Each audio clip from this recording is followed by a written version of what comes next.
तो बच्चों, उस स्थान से मोक्ष नहीं है। वो स्थान तो आपको जिंदगी भर याद रहेगा जो वहां दीक्षा मिली थी। बस इतनी बात है। ये अमर ज्ञान मुझे प्राप्त हुआ था। लेकिन मुक्ति नाम से होगी। और जो बोले आत्मा इतने ऊंचे पहाड़ों पर जाते हैं दर्शन करके आवांगे। अब विचार करो। गुरुदेव कहते हैं वो बोली आत्मा इतने ऊंचे पहाड़ों पर जाती है, हैं? ये संकेत गुरुदेव आश्रमों पे कर रहे हैं कि अब वो बोली आत्मा इतनी दूर दूर जाती हैं, कभी सतलोक आश्रम सोजत में, कभी धनाना में, कभी शामली में, कभी नेपाल में। तो गुरुदेव क्या कह रहे हैं अब आगे? आगे शंकर पार्वती की कथा को माध्यम बनाकर इन सतलोक आश्रमों को, नाम दीक्षा केंद्रों को रिजेक्ट करते हुए क्या कह रहे हैं? ध्यान से सुना बाप। जैसे दास ने बहुत बार समझाया आपको, ये तीर्थ क्या होते हैं, ये धाम क्या है। जैसे पार्वती को वहां नाम लिया, नाम लेकर अपने घर ना आएगी। अब भक्ति करिए, वहां क्या रखा है। क्लियर? जैसे पार्वती ने वहां पर जाके नाम लिया, नाम लेके अपने घर पे आ गई, घर पे आगे भक्ति कर रही है, वहां क्या रखा?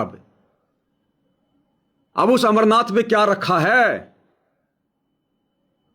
क्लियर कर दिया गुरुदेव ने। जैसे पार्वती वहां गई, जिस जगह को दुनिया अमरनाथ कहती है, जहां शंकर जी ने बैठ के उसको मंत्र दिए कि पार्वती वहां गई, वहां जाके दीक्षा ली, दीक्षा लेके अपने घर पे आ गई और अपनी भक्ति कर रही है। अब उस जगह का क्या लेना देना? अब वहां क्या रखा है? कुछ नहीं रखा। चाहे पार्वती वहां चाहे 50 चक्कर काट ले, जो वस्तु मिलनी थी वो उसको वहां से मिल गई। अब तो उस मंत्र का जाप करना है मर्यादा में रह के। उस जगह के चक्कर काटने से, फेरी लगाने से, वहां जाके लड्डू जलेबी बर्फी बना के खाने से कुछ नहीं मिलेगा। अर्थात गुरुजी हमें समझाना चाह रहे हैं कि जिस भगत ने जिस भी नामदान केंद्र से, जिस भी आश्रम से दीक्षा ली, वहां से दीक्षा लेके अपने घर पे जा और अपना धंधा भी कर और अपनी भक्ति भी कर। अब उस जगह पे क्या रखा है? अब तू वहां जा जाके समागम के नाम पे लड्डू जलेबी बर्फी खाएगा, तुझे क्या मिलेगा? या तो तेरा गुरु साक्षात बैठा हो तो वहां जाने का तेरे को लाभ है, या चलो तेरा गुरु वर्तमान में जेल में है और यदि उन आश्रमों में कोई ज्ञान चर्चा हो, भक्तों को भक्ति मार्ग पर दृढ़ किया जाता हो, कोई साध संगति होती हो, गुरु महिमा होती हो, तो वहां जाने का लाभ है।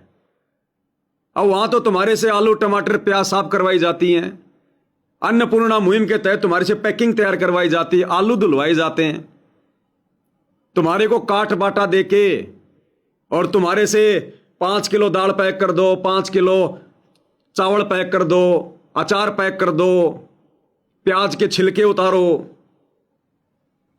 तुम्हारे से यह करवाया जा रहा है। वहां कभी कोई राजनेता आ रहा है, कभी कोई सरपंच आ रहा है, कभी कोई मंत्री आ रहा है, वहां उनको घुमाते रहते हो, दिखाते रहते हो, पार्किंग में खड़े होके बिसल मारते रहते हो, पार्किंग मैन तुम्हें बना दिया जाता है, या तुम वहां घूमने फिरने लग जाते हो, सेल्फियां लेने लग जाते हो, प्रदर्शनियां देखने लग जाते हो। मनोरंजन के केंद्र है वो, भक्ति के केंद्र नहीं है। साध संगति नाम की चीज नहीं है वहां पर। इसलिए गुरुजी कह रहे हैं शंकर पार्वती का उदाहरण देकर कि जैसे पार्वती ने वहां पर नाम लिया, नाम लेके अपने घर आ गई, अब वहां भक्ति कर रही है, अब क्या रखा उस जगह पर? इसी प्रकार जिस भगत भाई ने जब तक सात संगति की वीडियो नहीं देखे थे और यदि नाम दीक्षा ले ली, अब आगे तो लेनी नहीं है, गुरुजी का इंतजार करना है। जब तक गुरुजी जेल से बाहर नहीं आते हैं, उनके सत्संग सुनो, मर्यादाओं को निभाना शुरू करो। अगर सच्ची नीयत होगी, परमात्मा बाल विवाह का नहीं होने देगा, बाल विवाह का। और जैसे गुरुजी आ जाए उसके बाद दीक्षा लो। जिन्होंने ले ली है पहले दीक्षा जाने अनजाने में, और यदि अब उनको ये सात संगति के वीडियो सुनने को मिल रहे हैं, तो अब मालिक के ज्ञान को आधार बनाओ। अब उन आश्रमों में धक्के खाने से कुछ नहीं है। जो मंत्र तुमने जहां से भी ले लिया, अब घर बैठ के भक्ति करो। इन आश्रमों में अमर्यादित भगत हैं, इन नामदान केंद्रों पर। वहां जाने से तुम्हें दृढ़ता कभी जिंदगी में नहीं मिलेगी। तुम्हें उल्टे सीधे आदेश सुनाए जाएंगे। उनको पात्रों के हाथों में अगर तुम ज्योति पाठ दान का पैसा दोगे, उल्टा परमात्मा की मर्यादाओं से नीचा गिरोगे। क्या कह रहे मालिक? जैसे दास ने बहुत बार समझाया आपको, ये तीर्थ क्या होते हैं, ये धाम क्या है। जैसे पार्वती को वहां नाम लिया, नाम लेकर अपने घर ना आएगी, अब भक्ति करिए। वहां क्या रखा है? वहां क्या रखा वे? कुछ नहीं रखा। अब यदि कुछ रखा है तो आपके घर पे रखा है। अब वो मंत्र लेकर, वो दीक्षा लेकर अब तुम जैसी मर्यादा निभाओगे, वो अंतर्यामी सब कुछ देख रहा है, चाहे जेल में बैठा है चाहे सतलोक में बैठा है, वो सब कुछ देख रहा है। अब तुम जैसी मर्यादा निभाओगे, जैसा सुमरण तुम मर्यादा में रह के करोगे, जैसा नेक नीति ईमानदारी से चलोगे, वो अंतर्यामी उसी हिसाब से तुम्हें लाभ देगा। चाहे पहाड़ पे बैठ के भक्ति कर लो, चाहे अपने घर पे बैठ के भक्ति कर लो, चाहे अमेरिका में बैठ के भक्ति कर लो, परमात्मा के लिए दूरी नहीं है। वो 1 सेकंड भी नहीं लगती, सतलोक से चलकर यहां आ जाता है 16 संकोश की दूरी पर। तुम तो इस पृथ्वी के टुकड़े पर ही हो। अमेरिका, इंग्लैंड, भारत कुछ नहीं है। पहुंचूंगा क्षण एक में जन अपने के काज, और गोता मारूं स्वर्ग में जा बैठूं पाताल। वो हमारे साथ में ही है, हमारे पास में ही है। उसका शब्द रूप है।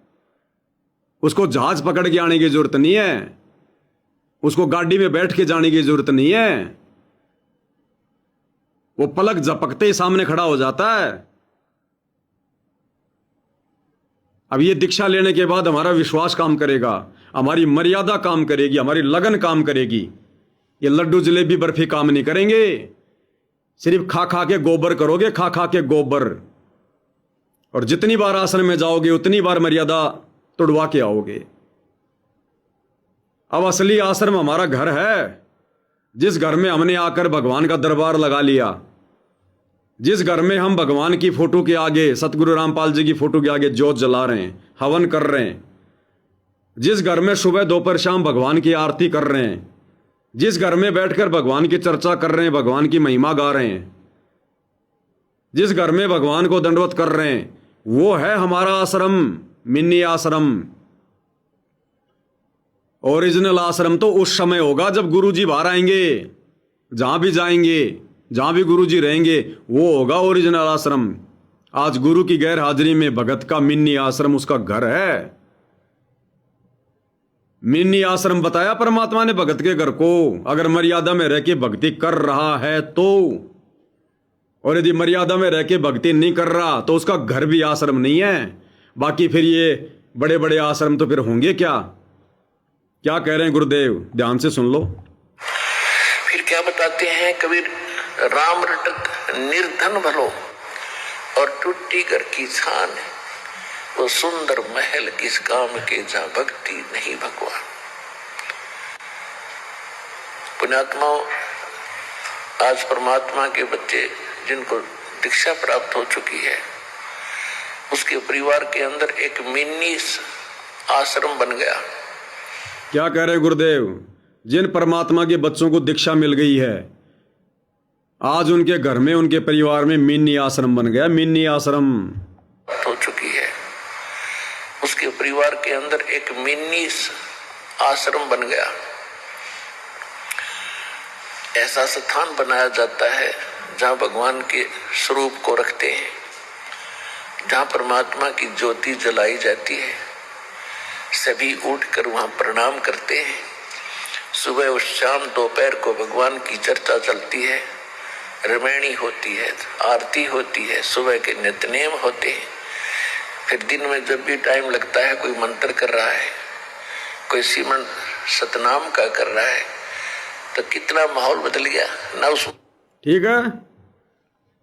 नाम दीक्षा लेने के बाद जिस घर में भगवान का दरबार लगाया जाता है, कौन भगवान? सतगुरु रामपाल जी।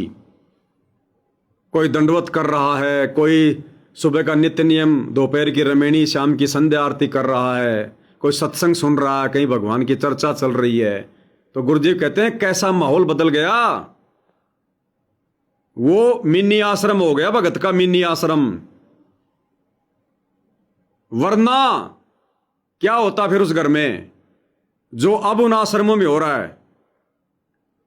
अगर उस घर में कोई उपदेश ना लेता तो उस घर में इस प्रकार से भगवान की चर्चा, महिमा, आरती, सुमरण नहीं होता।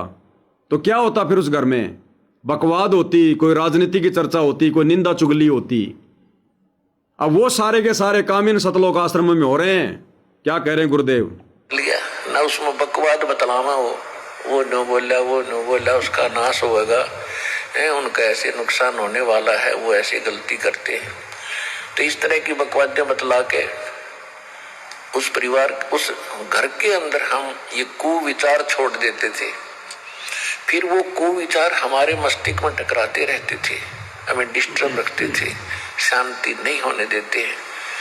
और जब परमात्मा की महिमा और अमृतवाणी जब स्टार्ट होती है तो कुविचार ऊपर चले जाते हैं और सुविचार उस घर में धीरे धीरे स्थापित होने लग जाते हैं। फिर घर में शांति शुरू हो जाती है। ये तरीका है, ये तरीका बताया गुरुदेव ने। अब ये कुविचार वर्तमान में कहाँ चल रहे हैं? इन शतलोक आश्रमों में।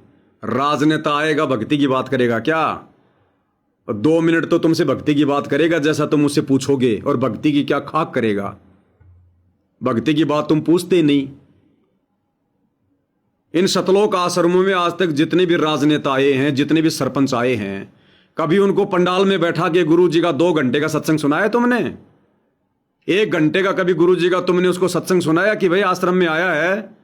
अरे बाकी तो तू राजनीति करता रहता है 24 घंटे। अब अगर आश्रम में आया है, 1 घंटा शांति से बैठ के गुरु जी का सत्संग सुन। तुम्हें खुद पता कि वो नहीं सुनेगा, इसलिए तुम उसको कहां ले जाते हो? सीधा वीआईपी जगह, संगत को दिखाने के लिए एक बार लेके जाओगे जहां पर गुरु जी को जो है दंडवत किया जाता है। वो देखा देखी भीड़ को देख के वो भी मार देगा दंडवत। वो कौन सा भगवान मान के कर रहा है दंडवत? संगत तालियां पीट देती है, वाह जी वाह, इसने गुरु को भगवान मान लिया। बस इतने में मान लिया? तुम तो मान लो पहले।